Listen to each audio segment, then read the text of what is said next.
Have you ever wanted to draw either yourself or one of your characters in the Ghibli art style? If the answer is yes, then you're in the right place. This video is going to be a step-by-step tutorial on how to draw in the Ghibli style. I'm going to do my best to help break down each part of the process as simply as I can. Even if you've never drawn before, I strongly encourage everyone watching to grab a sheet of paper and a pencil, turn on your drawing tablet, or dust off that old iPad you low-key forgot existed. For today's video, I'm going to go ahead and draw my Baldur's Gate 3 character, because if you couldn't tell by scrolling through my channel, this game is basically my entire internet personality. I just really like the gameplay. Obviously, nothing else. So first things first, before we even start drawing, let's look for some reference and inspiration images. I would suggest looking through stills from your favorite Ghibli film and see if you can find a fairly simple pose you like. If you're just starting out, I would recommend a close-up shot. I'm going to go ahead and use the screenshot of Howl from Howl's Moving Castle as my reference image. I'll have this up on my second monitor to refer back to as I go. You could easily do this on your phone, or better yet, go ahead and print it out. Now that we have our reference or inspiration images pulled up, we're going to go ahead and start with just a circle. This is going to be the top of the head. Remember to keep your line work very light and messy. Do not get caught up trying to make things perfect right now, because I promise these are just guidelines. They're not going to be the final picture. Once we have our circle, we're going to start mapping out the rest of the head. These lines are going to help determine where your character is looking. The most important lines to be aware of are the vertical and horizontal ones at the center of the head. The vertical is going to be where your nose is going to go. The horizontal are where your eyes will go. Feel free to play around with the placement at this stage because, again, everything right now are just guides. We haven't committed to anything yet. Next, let's draw some rough circles for the ears and a quick line to mark where the chin will end. You can kind of start to see the shape slowly forming at this point. Now we're going to start going over our guides. We'll begin with the forehead and create a subtle S-shaped curve. Well, it's more of a backwards S, but you get the idea. This is from the brow down to the cheekbone.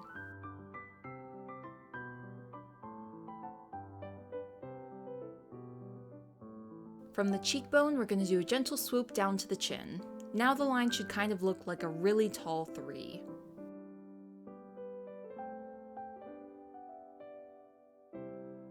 Now we're going to make another gentle curve to create our jawline. We're basically going from the bottom of the ear down to the other side of the chin.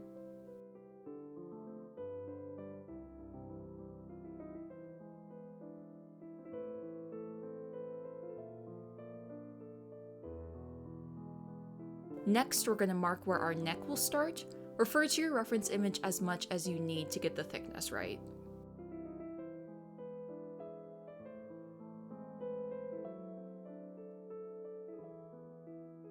Extend the lines downward to be parallel with one another. One of mine has a slight curve to it to help convey that the head is turning, but again, refer to your image as much as you need. For the shoulders, we're going to do one at a time, creating very gentle S shapes. Remember to try and keep them both relatively parallel to one another.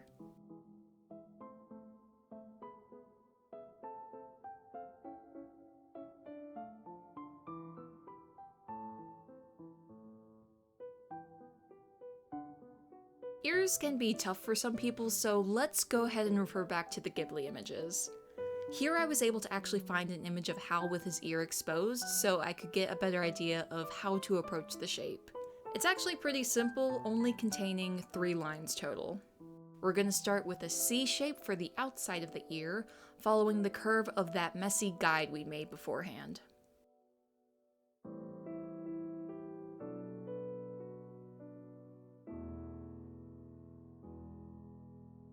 Then to show the front of the ear, we're going to start a line just a smidge away from the outside of the ear and create a little hook at the end.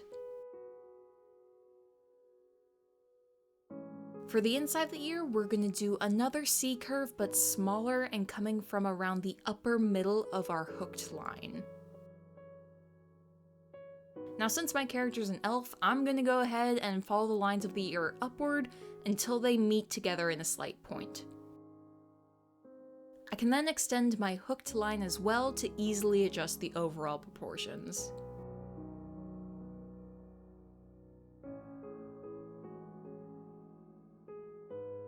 I also went ahead and added her earrings at this point.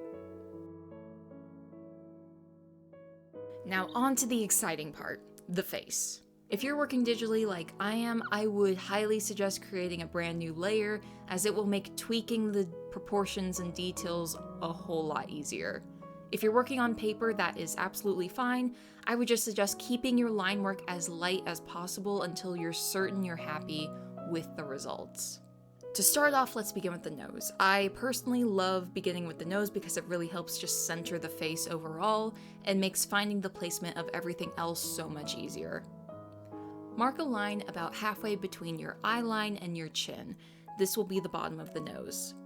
You're then going to draw two small diagonal lines, one for the bottom of the nose and one for the top. Try to keep them relatively parallel. After your two lines are drawn, go ahead and connect them. You should end up with a nice Z shape. Finally, you just need to add the nostrils, which could not be simpler. They are two small lines pointing away from the tip of the nose. For the mouth, it's going to depend a lot on the emotion you're attempting to portray. For the most part, Ghibli mouths tend to be pretty simple curves, so try not to overthink it. Again, refer to your reference image as much as you need to. Mine is a neutral frown that I added two small dots on either end to better portray the corners of the mouth. Underneath, I added a smaller curve to add that little detail of a bottom lip. You'll be surprised how much this really small detail will add to the overall expression. As I said before, if you're working digitally, don't be afraid to nudge things around. See if the mouth looks a bit better higher up or lower down. If you need to make the nose a little longer, go for it. Again, we're just sketching. You're allowed to make adjustments here and there. I don't do it in this video, but if you're working digitally, a great way to see if you need to adjust anything is to actually flip your canvas horizontally. Your eye gets really comfortable looking at the same image for a long period of time, so when you flip it, it automatically can pinpoint what doesn't look quite right. Next, we're going to go up and work on the eyebrows. These are possibly the most important detail you need if you want to sell an emotion. There is a reason why Spirit, an animated horse, was given eyebrows during the character designing phase. We're going to start at the top of the nose and follow that line up, creating a very gentle curve followed by a slightly harsher one downward. This is going to create a more stern or neutral brow shape, so again, do whatever shape you feel best suits your work. The key thing to take note of here is that you are following the arc of the nose. It almost should look like one continuous line. Use the tip of your first brow to help determine where the second one will go by creating some kind of mark. From there, we are just going to mimic the same shape, only flipped. This can get a bit tricky, so remember, keep your line work light and loose. Don't be afraid to go over it a few times if you need to. You might need to do it a bunch. I still need to do it a bunch sometimes. It can get frustrating, but I promise you can do it. Feel free to keep your brows as thin or as thick as you want. There is no right or wrong answer, as Ghibli tends to have varying brow types as well. Now on to the hardest yet most rewarding part of the face, the eyes. Let's start with making another guide for each eye in the form of very light circles. Thankfully, Ghibli eye shapes are fairly consistent and possibly the most recognizable aspect of the art style, so hopefully this will start to bring everything together. Once you're happy with the placement of your guides, you're going to go ahead and create a line following along the top of those circles. This will create the upper eyelash. It should be like an elongated C shape on its side. Feel free to add some eyelashes, both genders tend to have them, so it's not just a girl thing. Over your eyelash line, you're going to go ahead and make a small, thin line just following that same curve. This is going to create the implication of an eyelid. Go ahead and do the same thing to the other side.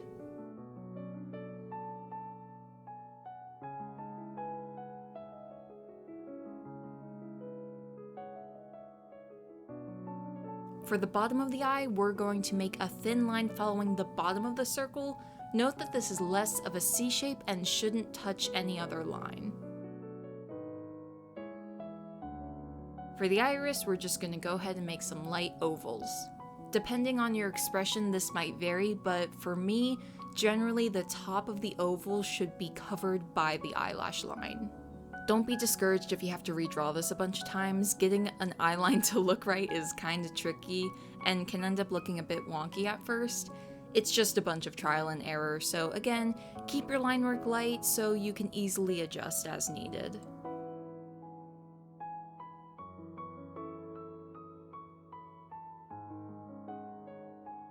Drawing the pupils can also be difficult, but the trick is to just follow the curve of your first oval as best you can. Make sure the spacing is consistent all the way around for both eyes. Generally, the pupil will be barely touching the eyelash line, if at all. Ghibli eyes, especially close up, will often have little notch marks coming out of the pupil to add a bit of detail, so this step is optional, but if you want to give it that little extra flair, go for it. Finally, add a small circle or two to pinpoint where your highlights will go. It doesn't have to be perfect, this is just to help give it that anime look. Feel free to shade in your pupils at this point. It's not mandatory, but it definitely helps bring it all to life. So, primary feature of my character is that she has a scar running down the left side of her face. In order to get a better idea of how to approach this in the Ghibli style, I went ahead and headed back to the Ghibli images and looked for some examples. Luckily, it looks pretty straightforward with relatively straight lines. Notice that on mine, the scar on the bridge of the nose is slightly offset from the rest of the scar.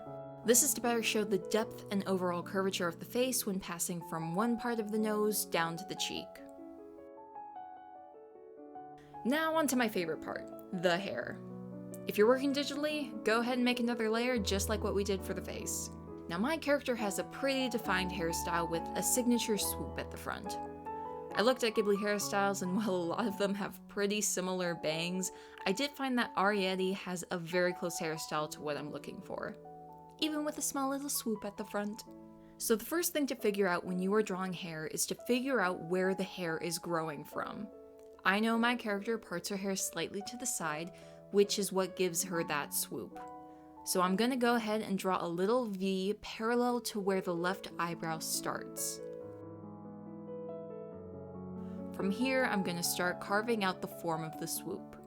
I'm first going to go up, then start curving back downward to cross over the right eye.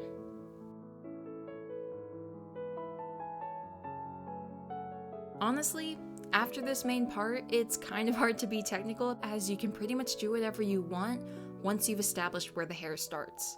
Obviously, it's a flowing and easily manipulated material. I would challenge you to just kind of experiment. Imagine if there's wind, which direction is it coming from? Does your character have hairspray? Is their hair wet? Does it have a flower or a bow somewhere in it? The only thing to remember is that since we're imitating Ghibli, keep the locks of your hair within relatively simple shapes. Everything about this art style is very soft and round, generally avoiding pointy or angular line work, even when things are objectively pointy or angular. Hair being a great example of this. There are implications of more details without creating more than one base shape. You can almost think of it like a puddle of water you can just manipulate however you want. For the clothing, I kept it pretty simple with a tank top sort of thing going on. Again, I would say look through Ghibli clothing and really find what looks good to you. Most of their character designs are generally pretty simple due to the fact that they need to be animated, so whatever you find shouldn't be too daunting, but again, if you're a beginner, there is nothing wrong with just doing a simple shirt collar.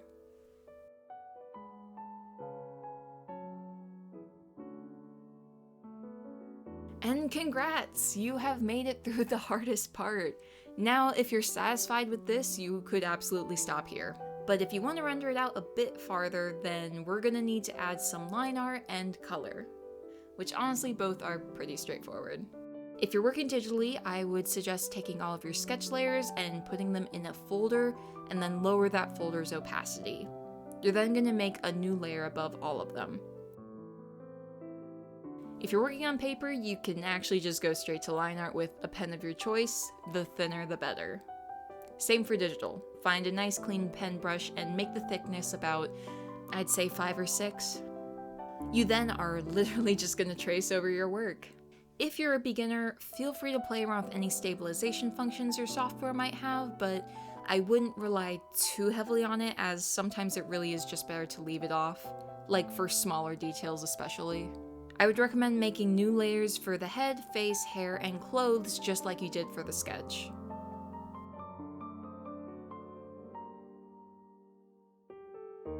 For coloring, there are so many different ways you could go about doing this that I would say just go crazy and have fun with it. If you're drawing on paper, treat it like a coloring book. If you're working digitally, make a new layer underneath all of your other ones and do exactly the same thing. Have fun. Ghibli characters for the most part have little to no shading, so just focus on blocking out the main colors.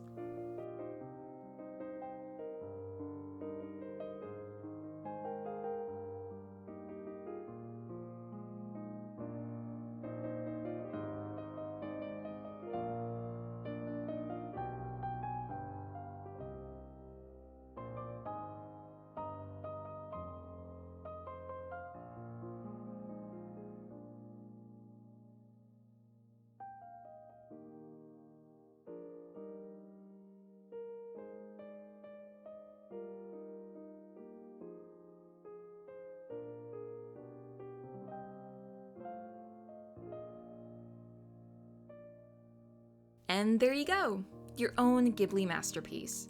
I hope you guys had fun and even followed along.